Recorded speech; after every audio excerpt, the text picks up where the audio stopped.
I woke up to a miracle today. Triggers stay as I find my way. No judgment to lead astray.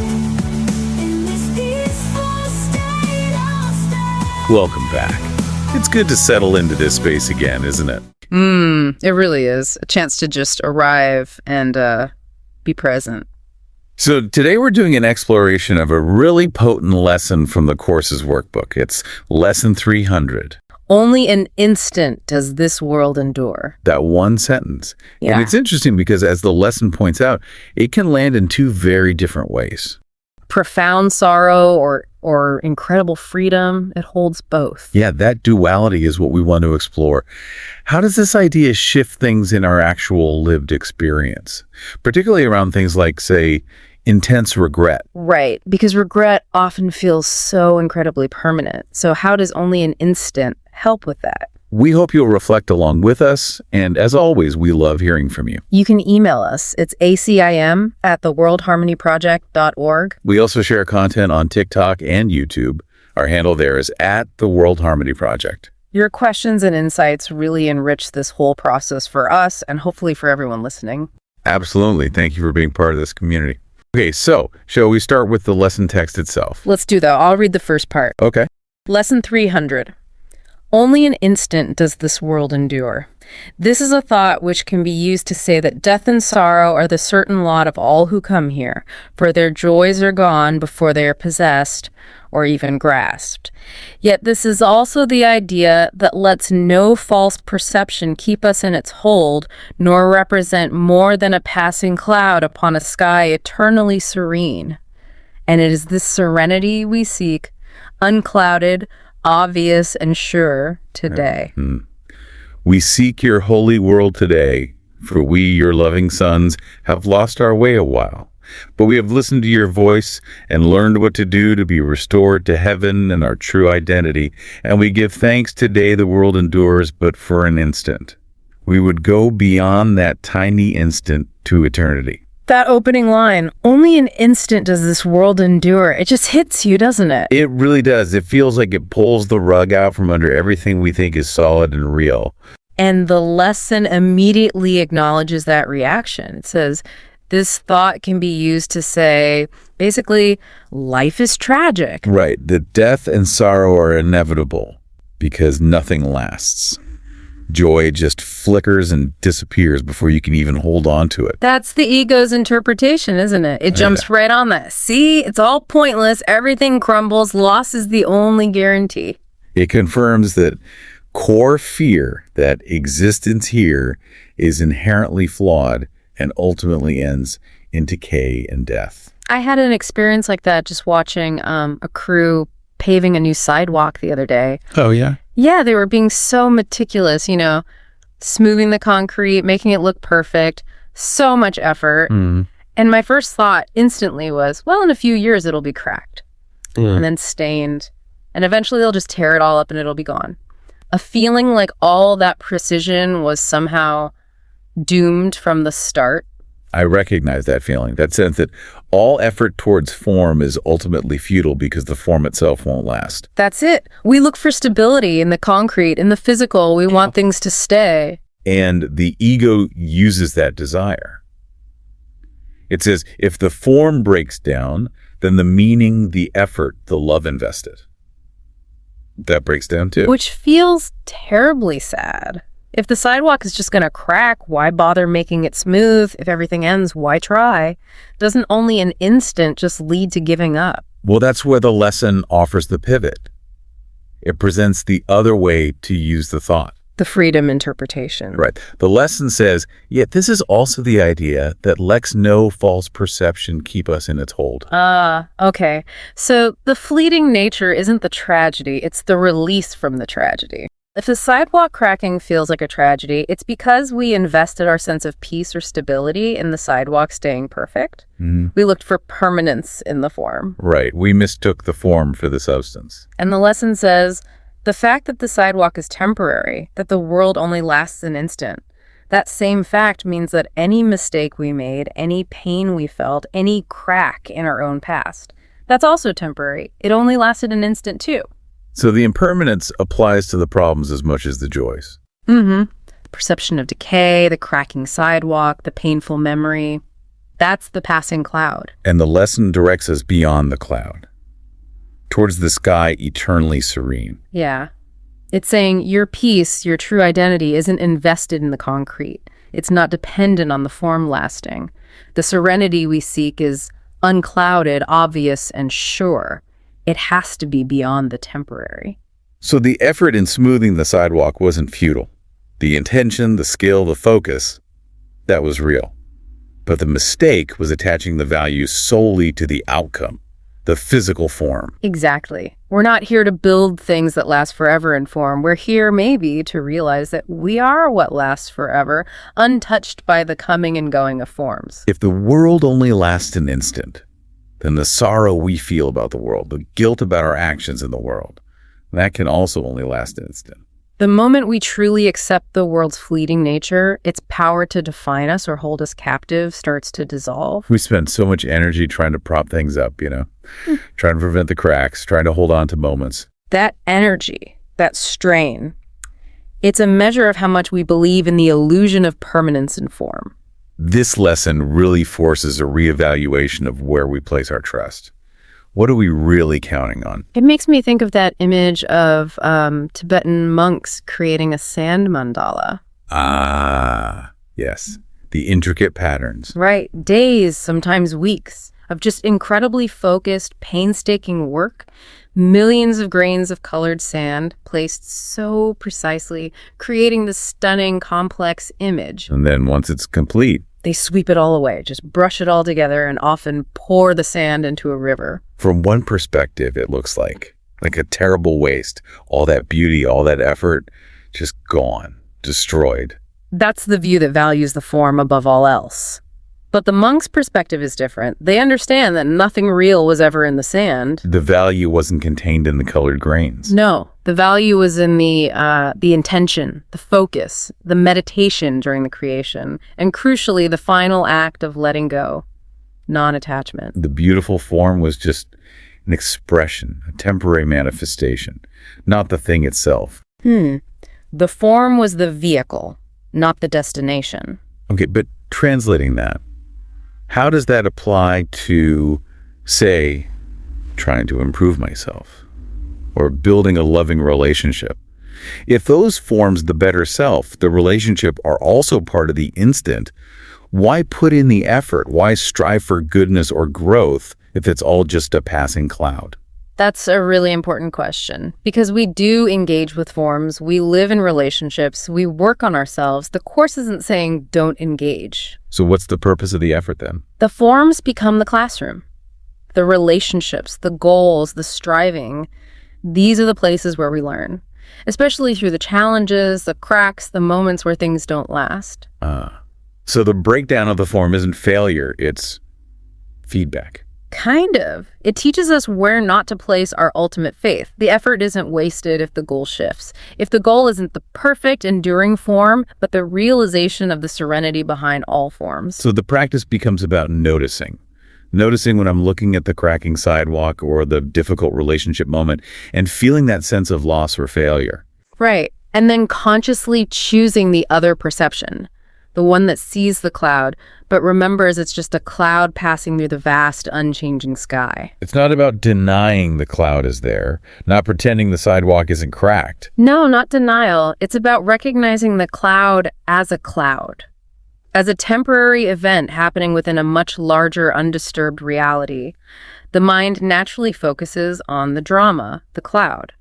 That's the ego's playground. So when we feel regret or sorrow or fear, we're essentially identifying with the cloud, believing the temporary weather is the sky. That's a good way to put it. We've mistaken the transient for the eternal, through habit. And the vastness of that serene sky means that whatever happens in it, the storm, the crack, the mistake, it can't actually damage or define the sky itself. We're shifting our focus from the content, the story, the event, to the context, the eternal backdrop. This lesson really does feel like it ties together so many ideas from the Course, like the ideas about time being an illusion and forgiveness being the key. Yes. If the entire timeline we perceive, past, present, future, is all happening within this single, already gone instant, Then the past isn't really back there. it's dissolved. Time is a teaching tool within the illusion, but it doesn't have ultimate reality. So, if the world, and that includes all my past mistakes, all my grievances, Yeah. if it only endures for an instant, Then the weight, the seriousness we give to past events, that must come entirely from our belief that they happened in a real, enduring timeline. A timeline that stretches out and defines us. but if the timeline itself is an illusion contained within an instant, Then Lesson 300 is giving us permission right now to just let the entire structure of the past dissolve. so forgiveness changes. It's not about pardoning some terrible, lasting crime committed in a real past. It becomes more like recognizing the crime was part of a passing cloud that's already gone. The scene has vanished. That makes letting go seem, well, more possible. We're not trying to scrub a permanent stain. We're just choosing to stop replaying a movie of a scene that's over. Which brings us right to that common, very human struggle with regret. Especially regret that feels heavy, defining, permanent. Yes. We had a question come in that really speaks to this. It's from Julia. Okay. Julia writes, I struggle with intense regret over past decisions that feel incredibly permanent and defining. How can the idea that the world endures only an instant help me find peace with a past I can't seem to escape? Thank you, Julia. That's such an honest and relatable question. That feeling that the past defines us, it feels inescapable sometimes. It does. And that feeling is really the ego working hard to build a case, isn't it? It acts like a prosecutor. It selects specific past events, usually the ones we regret most, and presents them as Exhibit A. See this decision, see the consequences. This proves you are fundamentally flawed, and this flaw is permanent. Right. It uses the past as evidence to keep us locked in a story of guilt or inadequacy. And the feeling of permanence is the key illusion here. The memory feels so solid, so heavy now. Because the mind is a master storyteller.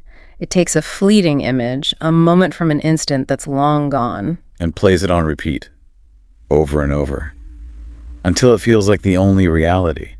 It uses our belief in linear time to anchor that past event, making its shadow stretch across our present and future.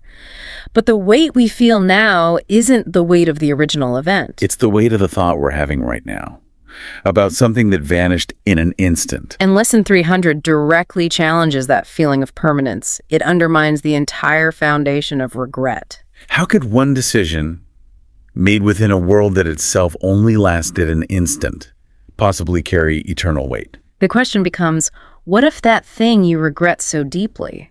What if it was just a passing cloud?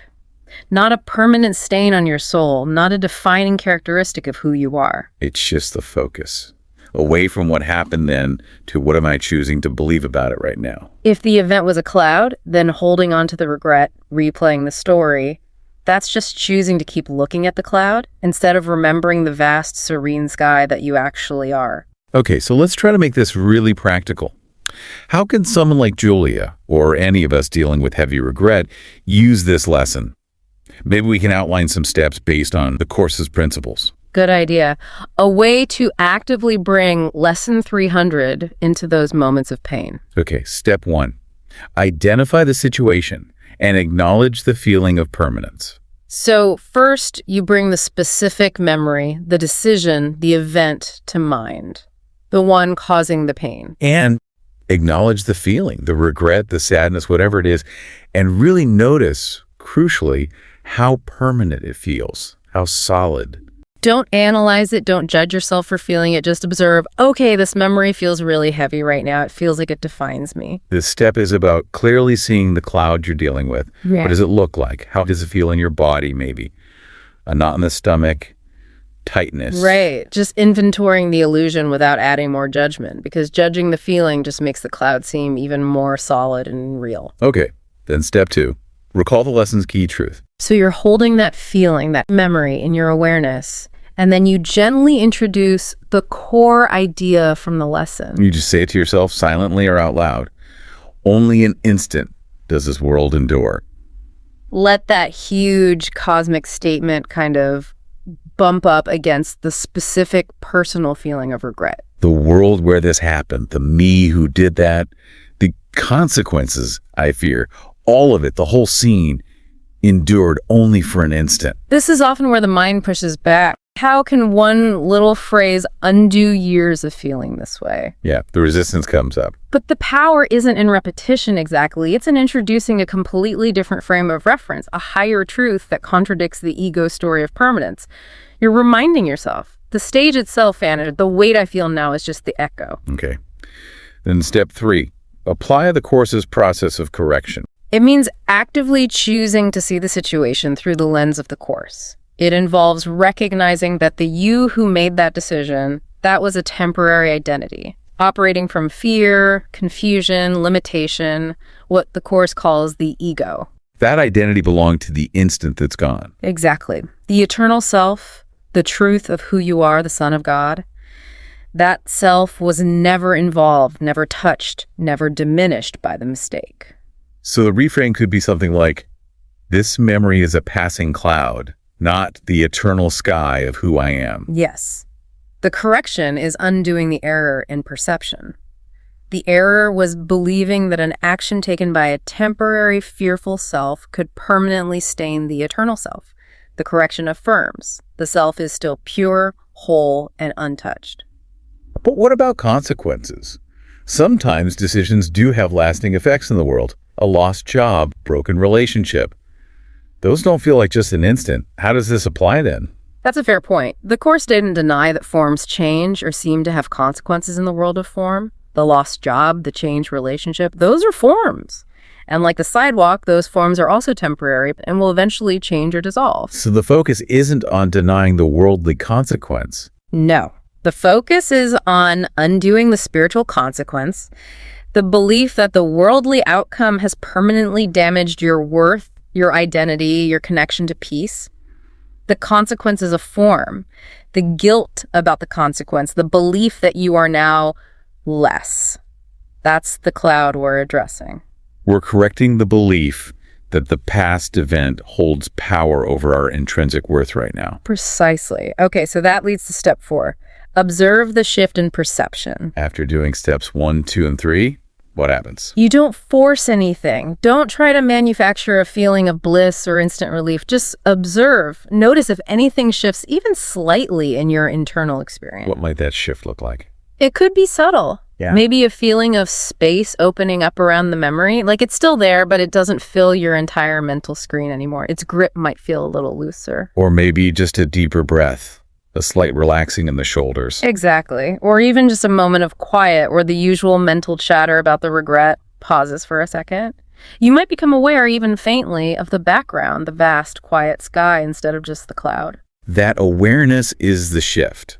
Becoming aware that you are the context, the sky, not just the content, the cloud. That's your true identity starting to shine through the fog. We practice this not to make peace happen, but because aligning with this perspective is aligning with the truth. The peace is a natural result of letting go of the illusion. So this whole process is like retraining the mind, training it to place its faith in the eternal sky, the serenity, instead of the temporary clouds, the stories of regret. Each time we catch ourselves lost in a painful memory and gently apply this lesson, we're making a choice for freedom over the sorrow that comes from mistaking the temporary for the real. It really does offer comfort. The sorrow comes from believing the world and its losses are real and lasting. But the freedom comes from seeing that because the world isn't lasting, because it's only an instant, then lasting loss, permanent damage to who we are, that's actually impossible. The fleeting joys the ego points to, yes, those are gone before they are possessed. But the serenity we seek, unclouded, obvious, and sure, that's always here, because it's not in the instant.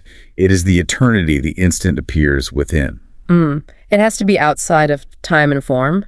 It can't be made of concrete that cracks or sand that gets swept away. It's the awareness that remains. And that choice, sorrow or freedom based on how we view impermanence, is always available.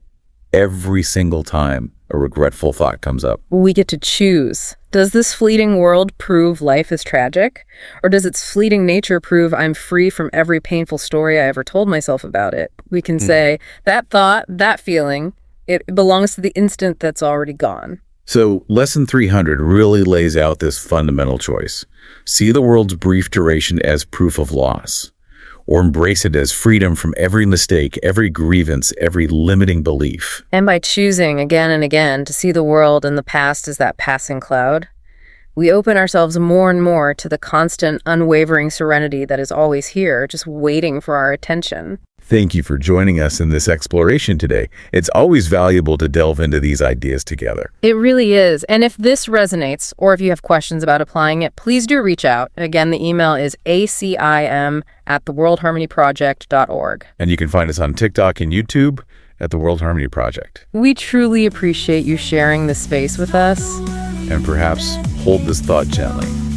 This memory is a cloud. I am the sky.